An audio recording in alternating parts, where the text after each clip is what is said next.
Welcome to KAOS Football Week 3. Today my guest is Dan, coach of Dark Helmet. Welcome, Dan. Thank you. Glad to be here. I would have been here sooner, but my driver took a wrong turn and we got lost. I immediately dropped my driver and picked up another one. I see. Don't you think that is a tad extreme? Absolutely not. You have to meet these slackers head-on and deal with them swiftly. Hey, where is my assistant with my water? I asked for it over 10 minutes ago. That's it, she's done. You're fired. You. Over there. You are my new assistant. Are you for real? I know what I want and I want it now. If somebody isn't doing the job, they are gone. Your first chance is your last chance. That's all. Interesting perspective. We haven't heard much from you since your collapse in the Fantasy Baseball League. How are you coping with it? Of course, losing is never easy. Right after the games ended on Sunday, I immediately released my entire team and replaced them with the Cleveland Indians. Look out for Darkhead next year. Did you ever consider that the problem doesn't lie with the players, but with the owner? The one constant through all this seems to be you. I admit, I have been distracted, but that is only because my two kids are a handful. That is why I dropped them and replaced them with the Olsen twins. That should help me approach the rest of the season with a clear mind and also leaves me more time to get my drink on. And how did your wife Jennifer react? Jen is out too. Stripper from the Spearmint Rhino is in. I'm not messing around. You certainly do mean business.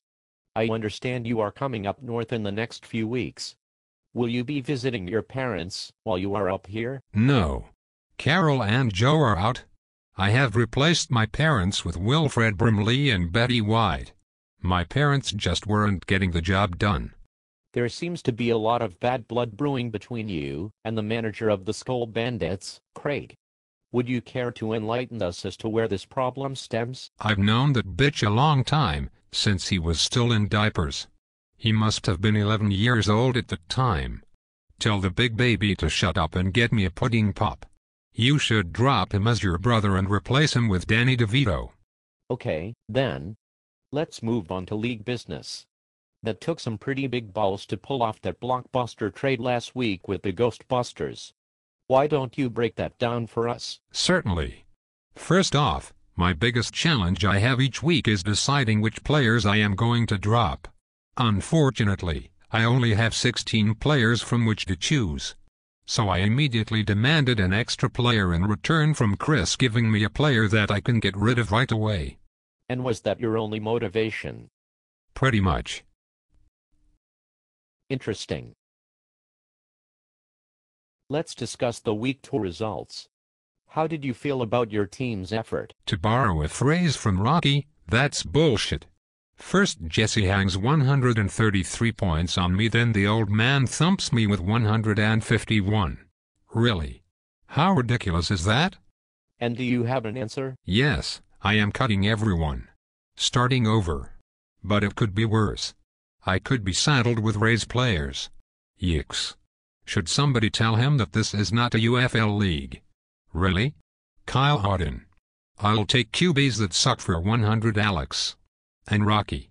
Good thing he did not make the trade for Matt Schaub. Your team doesn't need him. You need a priest.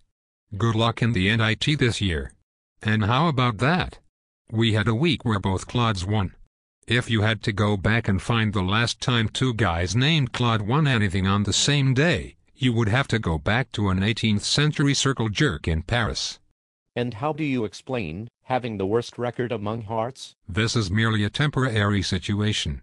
I will make Claude my bitch this week and roll through the rest of the league on my way to an 11-2 record. I'll stomp all you all. Words to live by from a man who knows how to drink. Thanks for joining us. See you next week. Hey, you, cameraman. You are out of here. And take the cue card guy with you. And where is my assistant with my Miller Lite?